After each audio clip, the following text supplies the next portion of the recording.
Hello friends, क्या आप जानते हैं कि टोफू कैसे बनाया जाता है?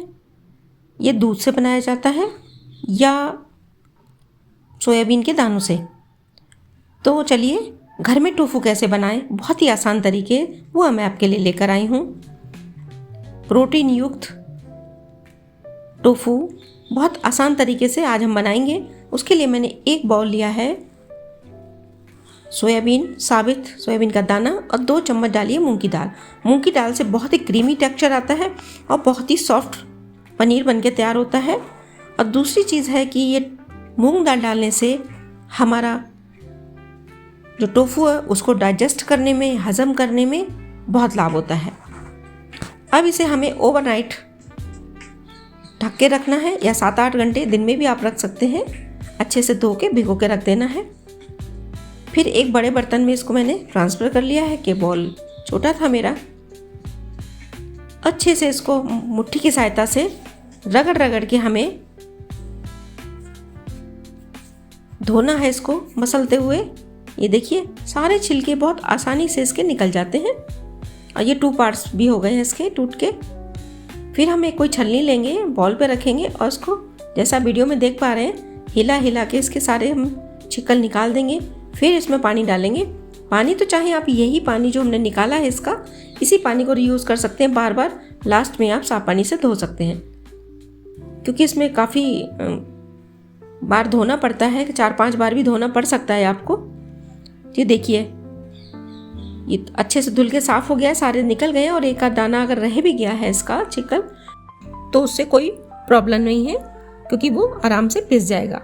हमें बार बार धोने का जो हमने प्रोसेस किया है वो इसीलिए किया है, सारे हमने चिकन निकालने की कोशिश इसीलिए की है क्योंकि हम इसका जो वेस्ट निकलेगा उसको दूसरी रेसिपीज़ में हम यूज़ करेंगे। आप उत्पम बना सकते हैं, पराठे में डाल सकते हैं, चॉप बना सकते हैं, जो मर्जी चाहे उसको बना सकते हैं, क्योंकि वो पूरा प्रोटीन ही होता है।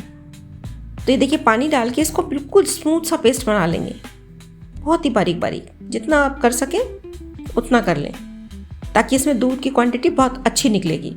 ये लगभग मेरा एक बाउल जो मैंने सोया लिया था वो 150 से 200 ग्राम के बीच था। ये देखिए अच्छे से पिस चुका है। अब आप चाहे तो इसे छलनी में निकाल सकते हैं, बारीक छलनी है बिल्कुल, उसमें निकाल सकते हैं। लेकिन मैं इसको कपड़े में छानूंगी। बारीक मलमल का कपड़ा लें या कोई चुन्नी, दुपट्टा, कुछ भी आप ले सकते हैं, उसमें आप इसको निकालें। जब भी अगर आप घर में टोफू बना रहे हैं तो इसमें बहुत आसानी से साफ सुथरा दूध निकल आता है।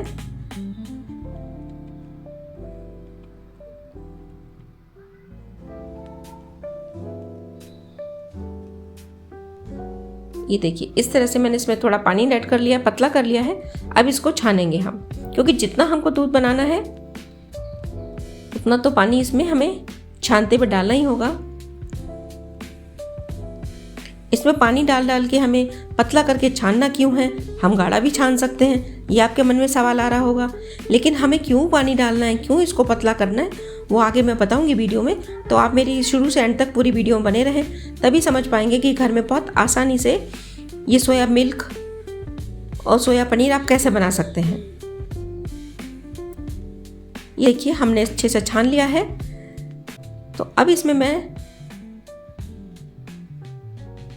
इस वेस्ट, देखिए पनीर जैसा लग रहा है ना ये वेस्ट भी इसका, इसको हम एक साइड रख लेंगे। और यह भी हमारा दूध बहुत गाढ़ा है, चाहे तो हम इसी तरह से इसको उबाल के यूज़ कर सकते हैं।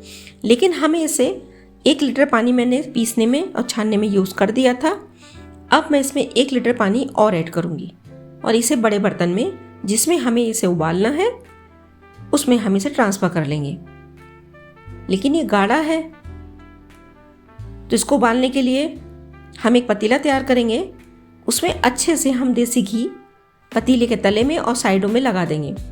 इसको लगाने से क्या होता है कि हमारा जो दूध है वो इसमें नीचे लगेगा नहीं, क्योंकि सोया मिल्क थोड़ा गाढ़ा होता है।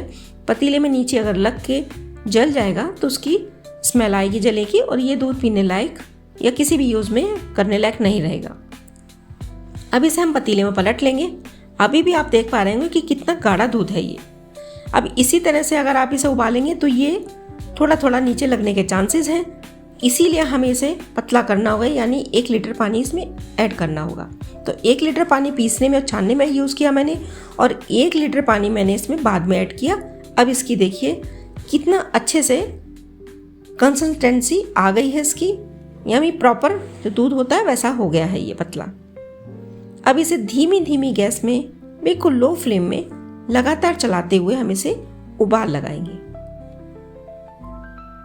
तब तक चलाते रहेंगे जब तक इसमें अच्छे से उबाला ना आ जाए। ये देखिए दूध में हमारा ये लगभग 5 मिनट लगे थे, अच्छे से दूध में उबाला आ चुका है। अब थोड़ी देर इसे हम और पकने देंगे, 1-2 मिनट तक उबाल आने के बाद भी इसे हम पकने देंगे ताकि अच्छे से ये पूरा पक जाए। दूसरी साइड फ्रेंड में मैंने लंच में कढ़ी पकौड़ा बनाई थी, वो भी मैं साथ साथ पका रही हूँ। इधर मैंने साथ साथ दूध भी पका लिया है, दोनों चीज़ें मेरी साथ में बन के तैयार हो गई थी। अब ये दूध को गैस बंद कर दी थी मैंने, इसे ठंडा होने के लिए मैंने रख दिया था करीब 1-2 घंटे के लिए। जब नॉर्मल टेम्परेचर पे आ जाएगा, हल्का गुनगुना दूध रहेगा, तब इसका हम पनीर बनाएंगे। चाहे तो दूध को ऐसे यूज़ कर सकते हैं, इसी समय आप इसको दही भी लगा के दही बना सकते हैं, लेकिन आज मैं सिर्फ टोफू बनाना बता रही हूँ आपको। तो मैंने 1 कप में 15 ml के लगभग मैंने लिया था इसमें विनेगर, वाइट विनेगर, और उतना ही उसमें बराबर का पानी डाल दिया था और वो उसमें मैंने डाल दिया। देखिए आप देख रहे हैं थोड़ा थोड़ा कर्डल होने लगा है, थोड़ा थोड़ा इसमें फटने लगा है। देखिए चाहे तो आप इसमें नींबू का रस ले सकते हैं, जितना मैंने सिरका लिया है 15 ml के लगभग, उतना ही आप इसमें नींबू का रस निचोड़ सकते हैं। छान के लिए नींबू का रस डायरेक्ट ना डालें, छलनी में कपड़े में छान के डालें, बराबर मात्रा में उसमें या ज़्यादा पानी मिला के तब डालें और ऐसे ही छोड़ दें। पानी डाल के छोड़ दें थोड़ी देर के लिए, अपने आप ही फट के तैयार हो जाएगा और पानी ऊपर आ जाएगा। ये देखिए मैंने इसमें डाल के विनेगर छोड़ दिया था और ये पानी पानी ऊपर आ गया है और सारा टोफू नीचे बैठ गया था। अब इसी समय इसमें हम किसी कपड़े में डाल के, या जिसमें हमने दूध छाना था उसी कपड़े में हम डाल के इसको छान लेंगे। देखिए जितना हमने 2 लीटर पानी हमने इसमें ऐड किया था, वो पानी लगभग हमारा नीचे निकल चुका है। ये देखिए ये कढ़ाई में हमने किसी बड़े बर्तन में रखे, मैंने इसे कढ़ाई में रखा है और सारा पानी देख रहे होंगे आप वीडियो में कि नीचे निकल चुका है और टोफू जो है हमारा वो ऊपर कपड़े में रह गया है। अब इस पानी को हम डिस्कार्ड कर देंगे, दोबारा देखेंगे कि इसमें थोड़ा पानी अभी और निकलेगा, दबा दबा के हम सारा पानी है इसका और निकाल देंगे। फिर फ्रेंड्स इसे हम जमाएंगे। जमाने के लिए मैंने इसी कपड़े में जमाया है। अगर आपके लिए पास कोई कटर है, कोई सांचा है, तो उस सांचे में रख कर आप इसको दमाएं, वो बहुत अच्छी शेप आएगी। लेकिन मेरे पास कटर या सांचा नहीं था तो मैंने इसको इसी तरह कपड़े में जमाया है। और फ्रेंड्स ये इतना सॉफ्ट बन के तैयार होता है कि आपका बाजार का टोफू लाना और खाना भी भूल जाएंगे। आप पहचान ही नहीं पाएंगे कि ये दूध से बना है या सोया से पनीर हमने बनाया है। उसका कारण यही है सॉफ्टनेस रहने का कि इसमें हमने मूंग की दाल ऐड की है, 2 चम्मच मूंग की दाल। तो जब भी आप घर में टोफू बनाएं तो ये ट्रिक ज़रूर अपनाएं कि सोया दाना भिगोने से पहले उसमें 2 चम्मच मूंग दाल जरूर डालें। 1 कटोरी अगर बना रहे हैं तो आप 2 चम्मच डालें, या 2 कटोरी का आप टोफू बनाने वाले हैं सोया का तो उसमें 4 चम्मच आप मूंग दाल जरूर ऐड करें। एक तो टेस्ट बढ़ जाता है, दूसरा चीज़ है कि टोफू को डाइजेस्ट करने में थोड़ा किसी किसी को मुश्किल आती है, जिसका पाचन तंत्र ठीक नहीं है, तो उसके लिए ये मूंग की दाल डालने से इसका डाइजेशन में बहुत हेल्प मिलती है और विटामिन्स और मिनरल्स भी इसमें एक्स्ट्रा ऐड हो जाते हैं। प्रोटीन तो होता ही है टोफू में भरपूर मात्रा में, लेकिन मूंग दाल डालने से और भी हेल्दी टोफू हमारा बन के तैयार होता है। तो देखिए है ना कितना आसान टोफू बनाना घर में। ये मेरा टोफू बन के तैयार हो चुका है और फ्रेंड्स इसको मैंने इसी तरह उठाने की कोशिश की थी तो ये मेरा एक साइड से टूट गया था, इतना सॉफ्ट टोफू है।